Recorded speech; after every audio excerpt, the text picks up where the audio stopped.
ये बात तो सभी को स्पष्ट है कि हमारे योगियों के पास कुछ ऐसे तरीके थे, ऐसे सिद्धांत थे, ऐसा विज्ञान था जिसका प्रयोग करके उन्होंने अपनी शारीरिक मानसिक क्षमताओं को विकसित कर लिया। यहां तक कि उन्होंने आयु का प्रभाव, उम्र का प्रभाव जो व्यक्ति के ऊपर पड़ता है उसको भी नियंत्रण में कर लिया। लेकिन आप यहां पर ध्यान दें कि जो तरीके उन्होंने प्रयोग किए वो केवल उन्होंने अपने तक ही सीमित नहीं रखे, उन्होंने वो सभी के लिए उपलब्ध भी कराए, वो सिद्धांत साझा भी किए। हमें चाहिए कि हम उन तरीकों को समझें और उनका प्रयोग करके हम अभूतपूर्व जो लाभ प्राप्त कर सकते हैं वो लाभ प्राप्त करें। आज का हमारा मार्गदर्शन इसी विषय में है और आज हम बात कर रहे हैं प्राण ऊर्जा के विषय में। हठ योग का ये मूल सिद्धांत है। हठ योग मैं कहूंगा कि इसी के ऊपर टिका हुआ है। अगर प्राण ऊर्जा का प्रयोग आप नहीं कर रहे हैं तो आप हठ योग को ठीक से नहीं समझ रहे हैं। उपनिषद आदि में भी प्राण ऊर्जा के विषय में विस्तार पूर्वक बताया गया है।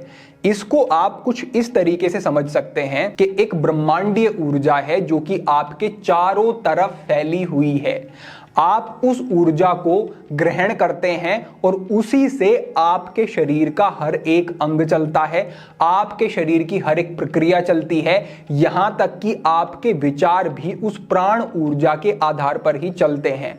अगर आपको पर्याप्त मात्रा में प्राण ऊर्जा नहीं मिलती है या फिर यूं कहें कि आप उसे पर्याप्त मात्रा में ग्रहण नहीं करते हैं तो उसका स्पष्ट प्रभाव आपके शरीर पर, आपके शरीर के अंगों पर, आपके विचारों पर, मानसिक स्थिति पर देखने को मिलेगा। आपके चारों ओर पर्याप्त मात्रा में ये ऊर्जा उपलब्ध है। इस प्राण ऊर्जा को आप कितना ग्रहण कर सकते हैं वो आपके ऊपर निर्भर करता है। अगर आप इस प्राण ऊर्जा को अधिक मात्रा में ग्रहण कर लेते हैं तो आपके शरीर के अंदर कार्य करने वाले जो 5 प्राण है वो विकसित हो जाते हैं और ये प्राण ऊर्जा का स्तर आपके अंदर बढ़ना शुरू होता है। और जितना जितना ये प्राण ऊर्जा का स्तर बढ़ेगा आपके शरीर की क्रिया क्षमता भी उतनी ही बढ़नी शुरू हो जाएगी। आप ज्यादा आत्मविश्वास से युक्त हो जाएंगे, आप ज्यादा बेहतर तरीके से सोच सकेंगे। आपने देखा होगा कि एक जैसी परिस्थिति में एक व्यक्ति टूट जाता है और एक सक्षम होकर के खड़ा रहता है। इसका कारण क्या है कि जो सक्षम है उसके अंदर प्राण ऊर्जा का विकास हो चुका है, उसके अंदर अधिक प्राण ऊर्जा है। ऐसे ही आप शारीरिक तल पर भी समझ सकते हैं। एक जैसी स्थिति में एक व्यक्ति का शरीर उसका साथ नहीं देगा और दूसरे व्यक्ति का शरीर और अधिक पुष्ट हो जाएगा, बलशाली हो जाएगा और उन कार्यों को बहुत अच्छे से कर सकेगा। क्यों हो रहा है? क्योंकि इसमें भी प्राण ऊर्जा की मात्रा अधिक है। इसे आप ऐसे समझ सकते हैं जैसे कि जब इलेक्ट्रिसिटी की सप्लाई कम हो जाती है, वोल्टेज कम आते हैं, तो जो आपके घर के पंखे हैं वो धीरे चलने शुरू हो जाएंगे और जितनी जितनी इलेक्ट्रिसिटी की सप्लाई बढ़नी शुरू हो जाएगी उतना ही वो तेज चलने लगेंगे, बेहतर तरीके से चलने लगेंगे। इसी प्रकार से अगर आपके शरीर में पर्याप्त मात्रा में प्राण ऊर्जा पहुंचती है तो आपके शरीर का हर एक अंग, और अंग ही नहीं आपकी एक एक कोशिका बेहतर तरीके से काम करना शुरू कर देती है। और जब आपकी कोशिकाएं स्वस्थ होती हैं, बेहतर होती हैं, विकसित होती हैं, बढ़ती हैं, यही तो आपके शरीर की क्षमता को बढ़ाता है, यही तो आपको ऊर्जावान और युवा बनाता है, यही तो आपके शरीर के ऊपर उम्र का प्रभाव ना दिखे आपको ऐसी स्थिति में ले जाता है। यानी कि जितनी अधिक प्राण ऊर्जा होगी उतना ही अधिक स्वास्थ्य होगा, उतनी ही अच्छी सोच होगी, उतना ही सक्षम, बेहतर और शांत आपका मस्तिष्क हो सकेगा। तो इस प्राण ऊर्जा को बढ़ाना है। कैसे बढ़ाना है ये अगर आज के इस मार्गदर्शन में आपने ठीक तरीके से समझ लिया, वो अभ्यास कर लिए और उन नियमों का पालन कर लिया तो निश्चित रूप से आप इतने बड़े बदलाव अपने शरीर पर देखेंगे, इतना अधिक आप अपने आप को मानसिक स्तर पर सक्षम पाएंगे जो आपने आज से पहले कभी अनुभव नहीं किया होगा। अब हम थोड़ा आगे बढ़ते हैं और गहराई से इस विषय को समझते हैं। आप ये समझ लें कि आपके शरीर में ये प्राण किस तरीके से कार्य करते हैं और कौन सा प्राण आपके शरीर के किस हिस्से को प्रभावित करता है। और अगर आप प्राणों का संतुलन कर लेते हैं, प्राण ऊर्जा को बढ़ा लेते हैं, तो कौन कौन से फायदे आपको मिल सकते हैं। सबसे पहली बात कि आपके शरीर में 5 प्रकार के प्राण कार्य करते हैं। प्राण, अपान, समान, उदान और व्यान। ये 5 प्राण होते हैं। इन प्राणों में जो प्रमुख प्राण होता है वो प्राण नामक प्राण ही होता है। ये जो प्राण है यही अपान, समान, उदान और व्यान नामक जो प्राण हैं चार, इनको ऊर्जा प्रदान करता है, इनका संतुलन बनाता है, इनको व्यवस्थित करता है। तो अगर आप अपनी प्राण ऊर्जा को बढ़ाना चाहते हैं तो इस प्राण नामक प्राण पर ध्यान देना होगा। और जो ये प्राण है ये आपके कंठ के मूल से लेकर के आपके फेफड़ों के नीचे वाले जो हिस्सा है वहां तक ये काम करता है, यानी कि आपकी छाती का जितना क्षेत्र है उसमें ये प्राण नामक प्राण कार्य करता है। ये किस तरीके से प्रभावित होता है और कैसे इसको विकसित किया जा सकता है? सांसों के माध्यम से। इसीलिए हठ योग के अंतर्गत योगियों ने बार बार प्राणायाम के विषय में बताया है, कहा है कि प्राणायाम का अभ्यास अत्यंत महत्वपूर्ण है और इसे शीर्ष पर रखा है हठ योग में भी। तो आप अगर अपनी सांसों को साध लेते हैं, जो हम आगे बताएंगे कि किस तरीके के अभ्यास करने हैं, तो लाभ मिलेंगे। साथ ही साथ कुछ ऐसी चीजें करते हैं जिससे कि आपकी प्राण ऊर्जा निरंतर बाहर जाती रहती है, निरंतर नष्ट होती रहती है। अगर आप इस प्राण ऊर्जा को नष्ट नहीं करते हैं और प्राणायाम के माध्यम से इसे संचित करते हैं तो ये प्राण विकसित हो जाएगा। और किस तरीके के प्रभाव होंगे ये समझें। पहला हमने बताया कि प्राण नामक जो प्राण है वो कंठ से लेकर के आपके नीचे के क्षेत्र में छाती के यहां तक रहता है। अगर आप ठीक से सांस लेते हैं तो प्राण वायु का स्तर शरीर में बढ़ता है। और आज विज्ञान भी इस बात को मानता है कि अगर आपकी कोशिकाओं तक ठीक मात्रा में ऑक्सीजन पहुंचती है, जो कि प्राण का एक स्थूल रूप है, सूक्ष्म रूप इसका और गहरा हो जाता है और अधिक आपको प्रभावित करता है, लेकिन अगर स्थूल रूप की बात करें तो आप सांस लेते हैं तो प्राण वायु बढ़ती है, शरीर में ऑक्सीजन का लेवल बढ़ता है, कोशिकाओं तक अधिक मात्रा में ऑक्सीजन पहुंचती है तो कोशिकाएं बेहतर तरीके से काम कर पाती हैं। आपके मस्तिष्क को आपके शरीर की जितना आप प्राणवायु अंदर लेते हैं उसका 20% तो आपका दिमाग ही प्रयोग करता है, तो आपका दिमाग भी बेहतर तरीके से काम करना शुरू कर देता है। और अगर आप सांस लेते हैं तो आपका पैरासिम्पैथेटिक नर्वस सिस्टम सक्रिय हो जाता है और आप रिलैक्स अनुभव करते हैं। ये तो अगर हम इसको वैज्ञानिक दृष्टिकोण से देखें तो ये बात है, लेकिन इसमें अब हम थोड़ा और गहरा चलते हैं। और गहरा यह है कि हमने प्राण पर नियंत्रण कर लिया, हमने सांसों के माध्यम से प्राण को साध लिया। अब इससे क्या होगा, जब प्राण वायु शरीर में बढ़ेगी तो इससे अपान वायु संतुलित होगी। अपान वायु का स्थान होता है आपकी नाभि से नीचे की तरफ, यह कार्य करती है, यानी कि आपकी बिग इंटेस्टाइन अपान वायु के अंतर्गत आती है और आपके रिप्रोडक्टिव ऑर्गन्स भी अपान वायु के अंतर्गत आते हैं। अगर आपकी अपान वायु संतुलित नहीं रहती है तो आपको कॉन्स्टिपेशन की समस्या हो जाएगी, गंदगी शरीर में रुकनी शुरू हो जाएगी। आप 2-2, 3-3 बार पेट साफ करने के लिए जाएंगे लेकिन साफ नहीं होगा। 2-2, 3-3 दिन तक कई व्यक्तियों का पेट साफ नहीं होता है, कॉन्स्टिपेशन क्रोनिक हो जाता है, अपान वायु असंतुलित है। साथ ही साथ पुरुषों में जो यौन समस्याएं बढ़ती जा रही हैं, स्वप्न दोष जैसी, नाइट फॉल की समस्या जो आजकल बहुत बढ़ती जा रही है, अपान वायु उसका कारण है। महिलाओं में मेंस्ट्रुअल साइकिल से संबंधित जो समस्याएं होती हैं और अन्य प्रकार के विकार होते हैं, उसमें भी ये कारण है कि अपान वायु असंतुलित होने लगी है। तो अगर अपान वायु असंतुलित होगी तो इस तरीके के प्रभाव दिखेंगे। प्राण वायु के और अपान वायु के बीच में, यानी कि नाभि से ऊपर और आपकी छाती से नीचे, ये जो आपका क्षेत्र है जिसमें कि आपका डाइजेस्टिव सिस्टम आता है, यहां पर कार्य करती है समान वायु। और अगर समान वायु ठीक से काम नहीं करेगी तो आपका पाचन ठीक काम नहीं करेगा। और आज विज्ञान भी कहता है कि माइंड गट कनेक्शन, यानी कि आपके दिमाग का आपके पाचन तंत्र से सीधा संबंध होता है। अगर पेट ठीक नहीं है तो दिमाग ठीक नहीं रह सकता, और दिमाग ठीक नहीं है तो पेट पर उसका प्रभाव पड़ना शुरू हो जाएगा। अनुभव भी किया होगा, दिमाग ठीक नहीं है, स्ट्रेस में है, डिप्रेशन में है, भूख नहीं लगती है ठीक से। क्यों ऐसा हो रहा है? क्योंकि आपका पेट आपके दिमाग से संबंधित है, ये प्रभावित होते हैं एक दूसरे से। तो अगर आप समान वायु को संतुलित कर लेते हैं तो उससे आपका दिमाग भी प्रभावित होगा और आपका पाचन तंत्र भी अच्छा रहेगा, आपकी नाभि सही स्थान पर रहेगी। कई लोगों को नेवल डिस्प्लेसमेंट की समस्या होती है, उसका कारण भी यही है कि समान वायु ठीक नहीं है। आपकी गर्दन से ऊपर का जो क्षेत्र है इसमें कार्य करती है उदान वायु, यानी कि आपकी आंखें, नाक, आपके कान, जीवा, जितने अंग है और मस्तिष्क भी आपका उदान वायु से संचालित होता है। उदान वायु ठीक नहीं है तो समझें कि दिमाग भी ठीक नहीं रहेगा और आपकी इंद्रियां भी गलत तरीके से काम करेंगी, गलत विषयों की तरफ जाएंगी, असंतुलित हो जाएंगी। तो उदान वायु को भी संतुलित हमें करना है। एक प्राण हमारा बचता है जो है व्यान।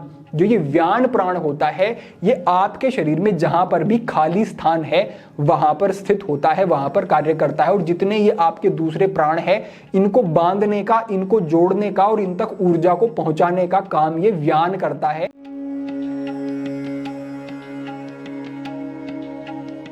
तो आपने समझा कि किस तरीके से ये प्राण ऊर्जा आपके शरीर के अलग अलग अंगों और आपके मस्तिष्क को प्रभावित करती है। अब आगे बढ़ते हैं और समझते हैं कि कैसे इसको विकसित किया जा सकता है। सबसे पहले आप समझें कि कई व्यक्ति होते हैं जो कि मानसिक समस्याओं से ग्रसित होते हैं।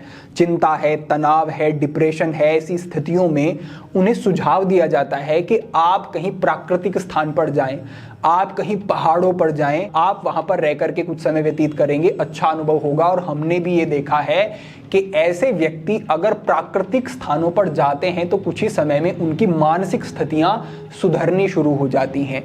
ऐसा क्यों हुआ? क्योंकि उनकी मानसिक स्थिति का कारण प्राण ऊर्जा की कमी थी। और ऐसे स्थानों पर, प्राकृतिक स्थानों पर, वन्य क्षेत्रों में, पहाड़ों पर प्राण ऊर्जा बहुत अधिक मात्रा में होती है।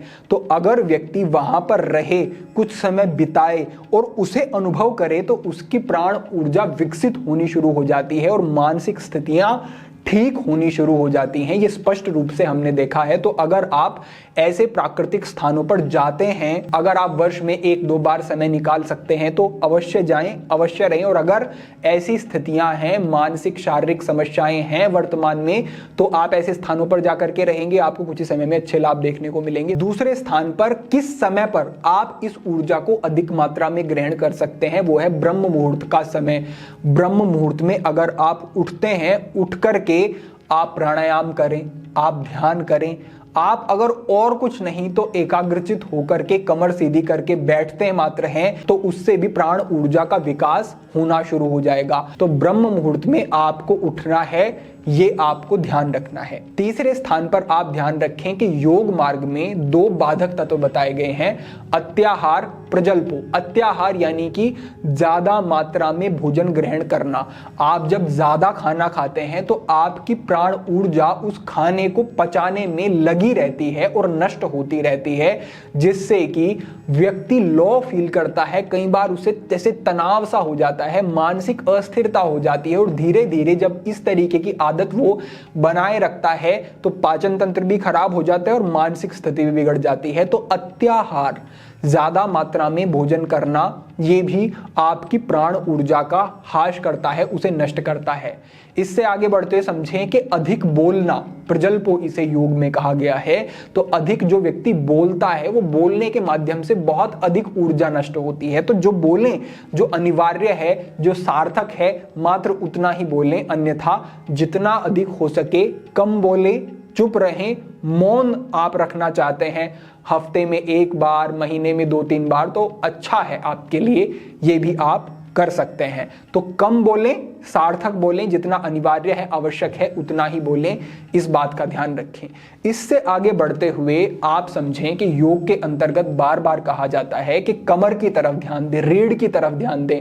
अगर आप रीढ़ को झुका करके इस तरीके से बैठते हैं, कंधे आगे झुका लेते हैं, तो सांस छोटी हो जाती है, आपके लंग्स के ऊपर एक दबाव बना रहता है, प्राण ऊर्जा कम होती है शरीर में। साथ ही साथ जब आप कमर को झुका करके बैठते हैं तो स्वतः ही आपका आत्मविश्वास कम होना शुरू हो जाता है और नकारात्मक विचार आपके ऊपर हावी होने शुरू हो जाते हैं। आज विज्ञान भी मानता है कि पावर पोस्चर, यानी कि अगर आप सीना तान करके सीधे होकर के बैठते हैं, सम्मुख देखते हैं, तो आप अच्छा अनुभव करते हैं, आत्मविश्वास से युक्त अनुभव करते हैं, मानसिक स्थिति बेहतर हो जाती है, शरीर पर प्रभाव अच्छे होते हैं। तो आपको अपनी रीढ़ को सीधा रखना करना है। आप बैठ करके दिन भर काम कर रहे हैं कंप्यूटर पे, तब भी ध्यान रखें कि रीढ़ को सीधा करके बैठें। और आप अगर सिद्धासन, सुखासन, स्वस्तिकासन आदि में बैठना चाहें तो बहुत अच्छा है, अवश्य अभ्यास कर सकते हैं। इसके विषय में हमने पहले मार्गदर्शन किए हैं, वो आप अभ्यास देख सकते हैं पद्मासन, सिद्धासन आदि के विषय में। तो रीढ़ को सीधा करके बैठना है आपको। अब हम आगे बढ़ते हैं और समझ लेते हैं कि कौन से प्राणायाम के अभ्यास वो हैं जो कि प्राण ऊर्जा का विकास कराएंगे आपके शरीर में। सबसे पहला हमारा यहां पर अभ्यास है कुंभक का अभ्यास, यानी कि जब आप सांस को अंदर भरते हैं और सांस को अंदर भर के रोकते हैं, इससे अच्छे लाभ मिलते हैं। उदाहरण समझें, आपको कई बार कोई भारी वजन उठाना होता है, कोई कठिन कार्य करना होता है, तो स्वाभाविक ही आप पूरा सांस अंदर भरते हैं, अंदर ही सांस को रोक लेते हैं। क्यों रोका? क्योंकि प्राण वायु की अधिक आवश्यकता है। प्राण वायु शरीर में बढ़ेगी तो प्राण पोषित होंगे, पूरे शरीर में ऊर्जा का संचार हो जाएगा। तो जब आप सांस को अंदर भर के अंदर रोकेंगे तो प्राण ऊर्जा विकसित होगी। पहला अभ्यास है यहां पर नाड़ी शोधन कुंभक के साथ। कैसे करना है ये समझ लें। एकाग्रचित होकर के कमर सीधी करके बैठें, अपनी दाईं नासिका को पहले बंद करें और बाईं से धीरे धीरे सांस अंदर भरना शुरू करें।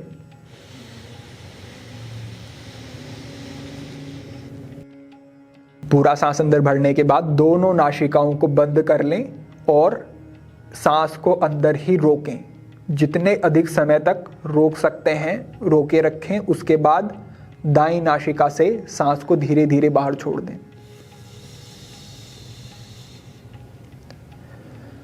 ध्यान ये रखना है कि पूरा सांस बाहर छोड़ना है, पूरा सांस अंदर लेना है। फिर से सांस लें, फिर से सांस को अंदर ही रोकें, जितनी देर रोक सकते हैं रोक के रखें और बाईं नासिका से बाहर छोड़ दें, फिर बाईं से ही अंदर लें। इस तरीके से आपका ये अभ्यास रहेगा। हर बार आपको सांस को पहले अंदर रोकना है, उसके बाद बाहर छोड़ना है, फिर अंदर लेना है, रोकना है और दूसरी नासिका से बाहर छोड़ना है। इस तरीके का आपका ये अभ्यास रहने वाला है।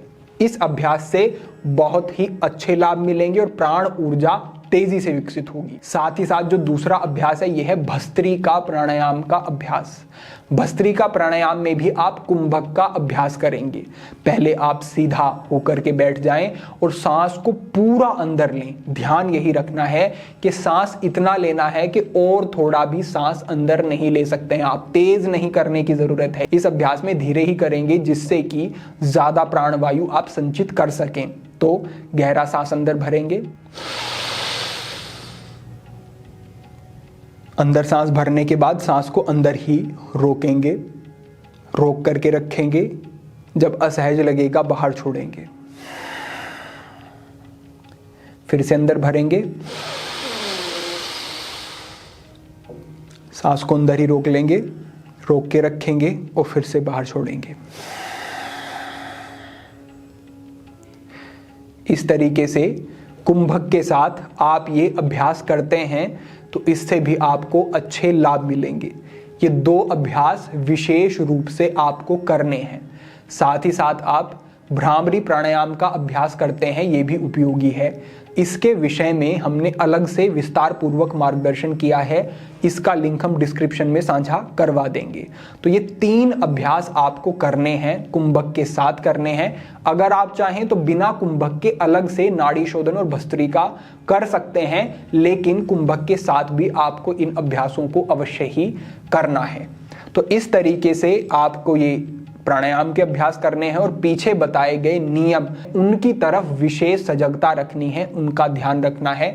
आप देखेंगे कि बड़े बदलाव आपको अपने शरीर पर ही नहीं, मस्तिष्क पर भी, विचारों पर भी और अपने आत्मविश्वास के स्तर पर भी देखने को मिलेंगे। शरीर में ऊर्जा का संचार हो जाएगा। आप अपने आप को अधिक सक्षम, अधिक स्थिर अनुभव करेंगे।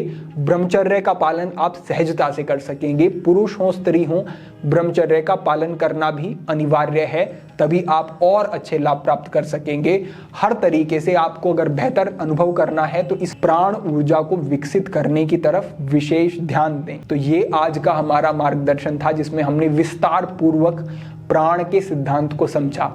अपेक्षा है आपको पूरी बात ठीक तरीके से समझ आई होगी। भविष्य में अन्य महत्वपूर्ण विषयों पर मार्गदर्शन होता रहेगा। आप इस चैनल से अवश्य जुड़ें, जिससे कि आगामी मार्गदर्शन आपको ठीक प्रकार से प्राप्त होते रहे। सभी के लिए प्रार्थना, सभी के लिए मंगल कामना। आज के लिए इतना ही। ओम नमः शिवाय।